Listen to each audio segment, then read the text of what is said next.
Quinoa and lentil soup is a delicious and healthy meal. It's perfect for any season.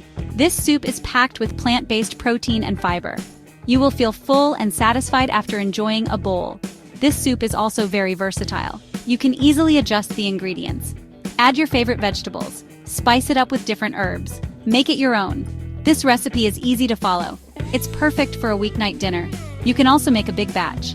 Enjoy leftovers for lunch or freeze some for later. Let's get started.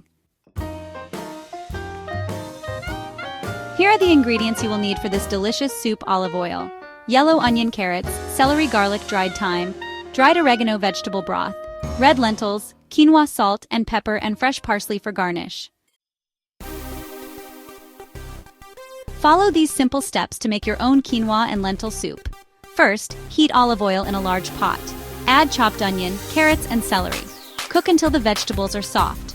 Next, add minced garlic, thyme, and oregano.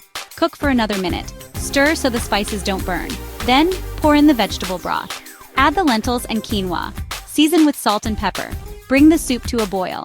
Then reduce heat and simmer for 20 to 25 minutes. The quinoa should be cooked and the lentils should be tender. Here are some tasty variations. Add a can of diced tomatoes for extra flavor and nutrients. Use vegetable stock instead of water for a richer flavor. Stir in a handful of spinach or kale during the last few minutes of cooking. Serve your soup hot. Garnish with fresh parsley. Enjoy!